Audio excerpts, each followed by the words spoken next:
दिल्ली में विधानसभा चुनाव का बिगुल बजने वाला है। 2025 में विधानसभा चुनाव है। अब दिल्ली की जनता और दिल्ली में होने वाला क्या है, इस पर बातचीत करने के लिए आज हमारे साथ मनोज जी हैं। मनोज जी, कैसे देखते हैं? कांग्रेस अपनी तेजी बढ़ा रही है, बीजेपी अभी मंथन कर रही है और आम आदमी पार्टी अपना काम कर चुकी है, तो कैसे देखते हैं कि दिल्ली में अब की बार होने वाला क्या है? सार्थक, ये बहुत महत्वपूर्ण सवाल है कि इस बार 2025 के चुनाव किधर जाएंगे, क्योंकि ये पहली बार है, जैसे कि आपने बताया कि कांग्रेस अपनी एक 21 कैंडिडेट की लिस्ट जारी कर चुकी है, 28 की लाने वाली है। और इस बार कांग्रेस ने बिना किसी देरी किए मजबूत कैंडिडेट देने की कोशिश की है। वो कैंडिडेट जो वास्तव में डेंट करेंगे आम आदमी पार्टी को, वो कैंडिडेट जो इफेक्टिव है, नोन वेल है। कई लोग वो भी हैं जो आम आदमी पार्टी से आए, बीजेपी से आए, जिनको वहां पर टिकट नहीं मिला, वो कांग्रेस की तरफ गए हैं। इस बार वो नहीं है चीजें कि गुटबाजी हावी दिखी, गुटबाजी कांग्रेस में रहती है, लेकिन उस तरह की चीजें नहीं कि लंबित रहे टिकट। जब सब पार्टी डिक्लेयर कर लेती थी तब कांग्रेस लाती थी।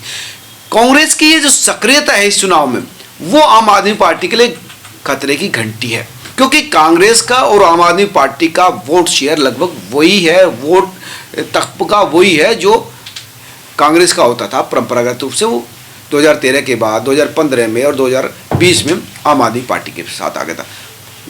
गरीब लोग, दलित और मुस्लिम, करीब 17% 16% दलित वोट है दिल्ली में, करीब 12% मुस्लिम वोट है। वो जो है कांग्रेस के साथ रहता था जब शीला दीक्षित थी, लेकिन जब से 2013 में कांग्रेस ने सपोर्ट करके अरविंद केजरीवाल की सरकार बनाई है, फिर 2015 में ये तबका बिल्कुल आम आदमी पार्टी के साथ चला गया, अरविंद केजरीवाल के साथ चला गया। जो पहले कहता था कि हम शीला दीक्षित के वोटर हैं, हम इंदिरा गांधी के वोटर हैं, वो अब कह रहा है कि हम अरविंद केजरीवाल के वोटर हैं। लेकिन इस बार जिस तरह से दलितों का मुद्दा अरविंद केजरीवाल ने पकड़ा है, अमित शाह को घेरा है, कोशिश की है कि अपने आप को ब्लू टी शर्ट में कि वो दलितों के पक्षधर है, तो वो कहीं ना कहीं अरविंद केजरीवाल के जो 16-17% वोट बैंक है उसमें डेंट करेगा। सीमापुरी में जो दलित रिजर्व सीट है, वहाँ पर 28 तारीख को राहुल गांधी एक रैली करने वाले हैं, मुसलमानों को और दलितों को संबोधित करेंगे। वो जो है महंगाई के मुद्दों को लेकर अरविंद केजरीवाल को घेर रहे हैं, मंडी जा रहे हैं। लहसुन 400 रुपये किलो है ये बता रहे हैं, जो मटर है वो 120 रुपये किलो है ये बता रहे हैं कि महंगाई किस तरह से गई। इसी दिल्ली में साहब सिंह वर्मा और बीजेपी की सरकार महंगाई की वजह से चले गए थे, जब जो प्याज था वो 40 और 60 रुपये किलो था। महंगाई बड़ा इशू रहता है गरीब तबके के लिए, आम आदमी के लिए। तो उस इशू को कंसिडर करने के लिए, छूने के लिए राहुल गांधी जा रहे हैं मंडी मंडी, सड़क सड़क, दलितों को बता रहे हैं कि हम आपको ज़्यादा आपके हितों को सुरक्षित कर सकते हैं। और मुसलमानों को लेकर जिस तरह से ग्रोथ किया, चाहे उत्तर प्रदेश में हो, यहाँ पर भी मुसलमानों की वो पहली पसंद है। वोट देंगे नहीं देंगे, मैं अभी ये गिल्ल नहीं कर रहा सार्थक, लेकिन मुसलमान अरविंद केजरीवाल से भी ज्यादा। अभी आप महरौली के विधानसभा आप देंगे कि जो यादव ने उसने टिकट लौटा दिया, वो अरविंद केजरीवाल की वजह से लौटा दिया, उस पर कुरान की अपमान का मामला था। तो ये अब मुसलमानों की सिंपैथी कांग्रेस के प्रति पहले से ही है, अभी भी है, लेकिन वो वोट स्टेटिकली देता है। उसे लगता है कि जो बीजेपी को हराए हम उसको वोट देंगे। लेकिन इस बार उन्होंने जो मुस्लिम बहुल सीटों पर भी बहुत बेहतर तरीके से कैंडिडेट दे रहे हैं, तो वो मुसलमानों का जो वोट शेयर है वो अरविंद केजरीवाल को डेंट करेगा। ओवैसी जो चुनाव कई जगह मुस्तफाबाद है या दूसरी जगह वहाँ पर जो मजबूत कैंडिडेट दे रहा है वो डेंट करेगा। दलितों का वोट शेयर जो बटेगा, तो ये अरविंद केजरीवाल के लिए बड़ी चुनौती, बड़ी खतरे की घंटी है। और ये जिद कि मैं कांग्रेस के साथ गठबंधन नहीं करूँगा, ये जो गठबंधन ना करने की जिद है, वो अरविंद केजरीवाल को सत्ता से बाहर करेगी। एंटी इनकम्बेंसी, भ्रष्टाचार के वो आरोप, एक्चुअली सार्थक आप जानते हैं 2013 में 2012 में जब जो कांग्रेस की सरकार थी, जब भ्रष्टाचार के बड़े आरोप थे, कॉमनवेल्थ गेम को लेकर जो है आरोप थे, इन्हीं के बीच में से अरविंद केजरीवाल का उदय हुआ था। ये कहते थे कि तमाम तरह के ऐश्वर्य भोगने की जरूरत क्या है दिल्ली के सीएम को, बड़े बड़े बंगले लेने की जरूरत क्या है, गाड़ी लेने की जरूरत क्या है, इतने एसी लगाने की जरूरत क्या है। वो एक नायक का उद्भव हुआ था। उस नायक में दिल्ली वालों ने सोचा कि ये आदमी हमारे बीच में से आया, ये हमारी चीज़ें बेहतर करेगा, दिल्ली की परेशानी बेहतर करेगा। तो उसको अरविंद केजरीवाल को थोक के अपार्ट जरूर, हालांकि बीजेपी वोट शेयर कम नहीं हुआ था, बीजेपी का जो अपर मिडिल क्लास का, बिजनेस क्लास का, मिडिल क्लास का वोट था वो लगभग तब भी वही बराबर था, 28 से लेकर 35, 38, 2020 में तो 38 से ऊपर वोट शेयर बीजेपी ने गेन किया। तो वो उस छवि पर अरविंद केजरीवाल की कहीं ना कहीं आँच आई है। अरविंद सहित तमाम जो बड़े नेता, मनीष सिसोदिया, सत्येंद्र जैन, संजय सिंह, तमाम जेल में गए। तो वो जो चीज़ें, ये डेंट जो गया है, उस डेंट की वजह से इस बार का चुनाव बहुत ज़्यादा चुनौतीपूर्ण है, बहुत ज़्यादा चैलेंजिंग है। और इसी चैलेंज को समझ रहे हैं अरविंद केजरीवाल ने, जो खुद जो सेकंड नेता है मनीष सिसोदिया, उसकी सीट बदल, राखी बिरनाड़ की सीट बदलाई। तो इनकी सीट बदलना वही है, तमाम लोगों की टिकट काट दी है। तो वो वजह क्या है? डर है, एंटी इनकम्बेंसी। जब कोई पार्टी 10 सालों से 12 सालों से, तो एंटी इनकम्बेंसी हो जाती है। उम्मीद होती है कि वो वोटर्स की जो उम्मीदों पर खरा नहीं उतरी है। तो ये जो एंटी इनकम्बेंसी है, छवि पर दाग है, ये कहीं ना कहीं, और छवि के साथ साथ कांग्रेस के साथ गठबंधन ना करने। देखो कांग्रेस के साथ गठबंधन क्यों नहीं कर रहे हैं? उनको लगता है कि हमारी बेइज्जती हरियाणा चुनाव में इन्होंने की है, लोकसभा चुनाव इन्होंने साथ लड़ा।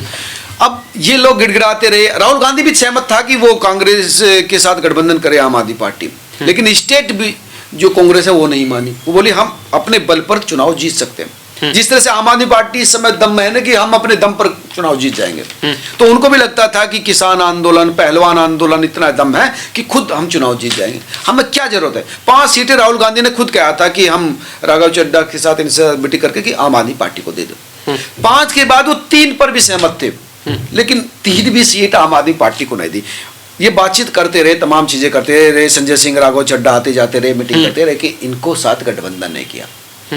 तो वो जो बेइज्जती महसूस हुई, अब इनको लगा कि हम क्यों दे, क्योंकि हरियाणा में कांग्रेस महत्वपूर्ण थी, वजनदार थी, इफेक्टिव थी, यहां पर हम हैं। लेकिन ये जिद कहीं ना कहीं, देखो कांग्रेस का वोट शेयर 2015 में 8-9% था, हालांकि 2020 में कम हो गया, 5% से कम आ गया।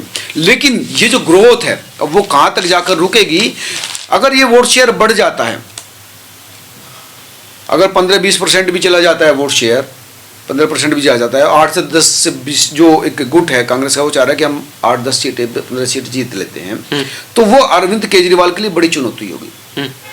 उनकी ये जिद कि कांग्रेस के साथ गठबंधन नहीं करेंगे, हम अकेला चलेंगे, खुद चुनाव, तो ये कहीं ना कहीं उसको सत्ता से बाहर कर देगी।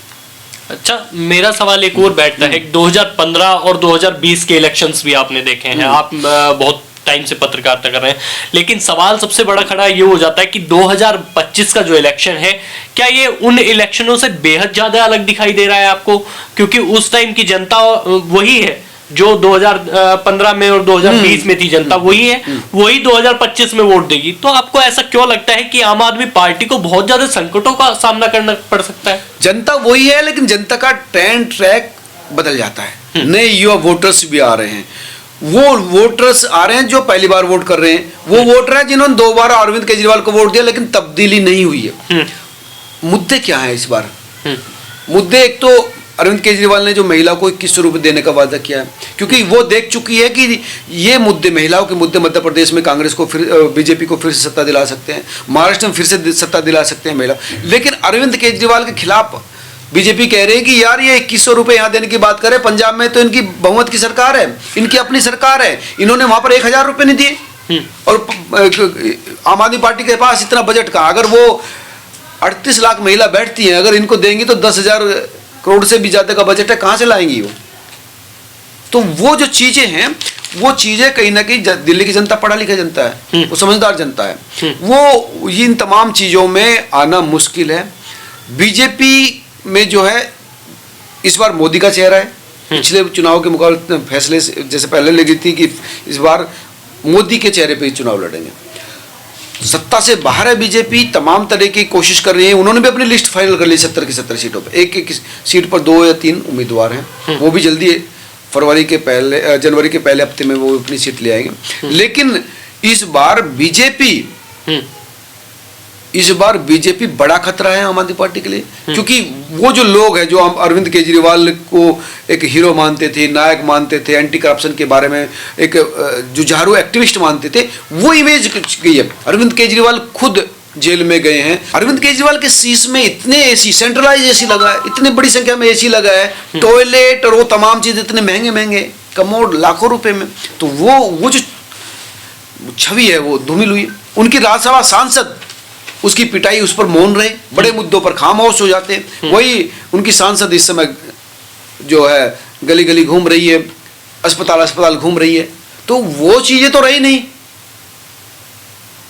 बीजेपी को जो है मुद्दे हैं कि भाई अगर हमें सत्ता सौंपोगे तो हम ये कर देंगे, हम वो कर देंगे, तो एक बदलाव होता ही है। एंटी इनकम्बेंसी जो होती है उसमें जनरली जनता नए चेहरे को चुनना पसंद करती है। तो कांग्रेस के साथ गठबंधन नहीं करना, अपने मुद्दों पर खड़े नहीं उतरना और तमाम दाग होना, तो वो कहीं ना कहीं अपने आप में ये बड़ा संकट का सामना करना वाला होगा अरविंद केजरीवाल को। अच्छा, ये 27 साल का वनवास जो बीजेपी का रहा है और उधर कांग्रेस का भी वनवास इतने टाइम का रहा है, लेकिन सवाल एक खड़ा हो जाता है कि क्या जो फ्री की रेवड़ी की बात चलती रही है, आम आदमी पार्टी फ्री की रेवड़ी की बात कर रही है, चुनाव से शुरुआत होते ही जैसी पहली लिस्ट निकालने वाली थी उसके बाद ही एकदम फ्री की रेवड़ी की बात करने लगी, तो आपको क्या लगता है कि फ्री की रेवड़ी को अब की बार खत्म कर पाएगी?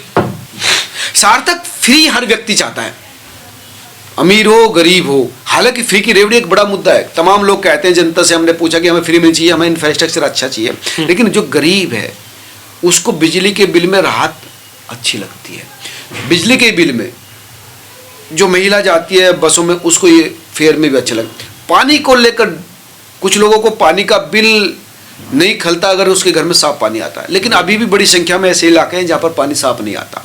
इसलिए बिजली और जो बसों में किराया है महिला को, ये बहुत महत्वपूर्ण इशू है। लेकिन इनसे साथ साथ ये भी तो देखना होगा कि अब बीजेपी भी कह रही है कि हम इस जो फ्री की रेवड़ी है उसको कंटिन्यू करेंगे। तो वो लोग ही कह सकते हैं भाई फ्री की रेवड़ी यहाँ भी मिल रही थी, वहाँ भी जारी रहेगी, बदलाव में क्या जरूरत है। उनका मैनिफेस्टो आएगा, हो सकता है फ्री की रेवड़ियों की संख्या बढ़ा दें, यहाँ 200 यूनिट फ्री है, वो हो सकता है 250 कर दे, 300 कर दे। साफ पानी का वादा वो भी कर रहे हैं। महिलाओं के किराए को लेकर इतना बड़ा इशू नहीं है कि महिलाएं अगर बसों में ट्रेवल करती है तो उन्हें 10 रुपये या 15 रुपये देने में कोई दिक्कत नहीं आती अगर इंफ्रास्ट्रक्चर ठीक मिले। तो ये फ्री की रेवड़ी बीजेपी भी रखेगी। उन्होंने भी कहा कि हम इसको हटाएंगे नहीं 200 यूनिट तक या 300 यूनिट तक। ये बड़ा इशूज है, लेकिन उन्होंने बीजेपी का कहना था कि हम कंटिन्यू रखेंगे।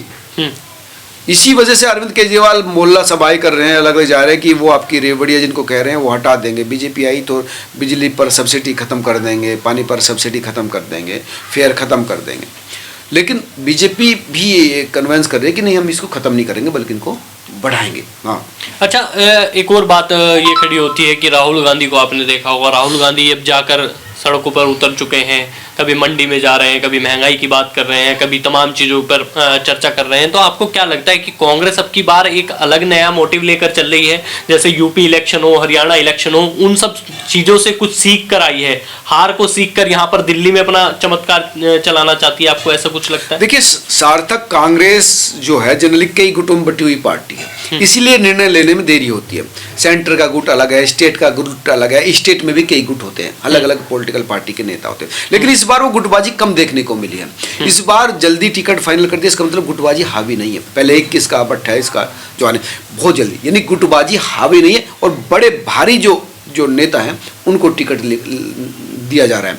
प्रदेश अध्यक्ष है बिजवासन से चुनाव लड़ रहे हैं, संदीप दीक्षित जो है वो अरविंद केजरीवाल के सामने चुनाव लड़ रहे हैं, आतिशी के कालका जी में चुनाव है, जो वहाँ पर जो चुनाव लड़ेंगी अलका लांबा जी वहाँ से चुनाव लड़ रही। यानी बड़े जो नेता हैं उनको चुनाव लड़ाया जा रहा है। तो ये जो मटिया महल से जो आसिम अहमद को, जंगपुरा से फराद सूरी को, जहाँ से मनीष सिसोदिया चुनाव लड़ रहे हैं, सीमापुरी से राजेश लिलोठिया को चुनाव लड़ाया जा रहा है। यानी ये सब वो लोग हैं जो महत्वपूर्ण है, संगठन के लोग हैं, इफेक्ट डाल सकते हैं, जिनका अपना वोट बैंक है। कई लोगों को चुनाव लड़ाने की कोशिश की थी, कालका जी से एक नेता को चुनाव लड़ाने की कोशिश कर रही थी, तो उन्होंने कहा कि यार मेरा वहाँ पर इफेक्ट नहीं है, मैं चुनाव नहीं लड़ूंगी। पार्टी ने उसको समझा। अब इनको चुनाव उन लोगों को लड़ाया जा रहा है जिनका ग्राउंड पर पकड़ है, जिनका इफेक्ट है, जो वास्तव में चुनाव लड़ सकेंगे। सिर्फ जमानत जब्त करने के लिए चुनाव नहीं लड़ा जा रहा, गेन करने के लिए और पार्टी को मजबूत करने के लिए। अभी जो आपने देखा हो, कांग्रेस ने जो दिल्ली में अपनी एक रैली निकाली, हालांकि पहले पार्टी लीडरशिप, बड़ी लीडरशिप राहुल गांधी, प्रियंका गांधी इसमें शामिल हो सकती थी, वो शामिल नहीं हुई, लेकिन इस देवेंद्र यादव के नेतृत्व में जो निकली है उससे भी कार्यकर्ताओं में उत्साह है, उसका भी फर्क पड़ा, कार्यकर्ता एक्टिव हुए, झंडा बिल्ला पहुंचा है ग्राउंड तक, तो वो भी पार्टी को कहीं ना कहीं अपने वोटर्स को फिर से रिगेन करने की कोशिश है, जिसका फायदा इनको मिलेगा और जिसका नुकसान आम आदमी पार्टी को उठाना पड़ सकता है।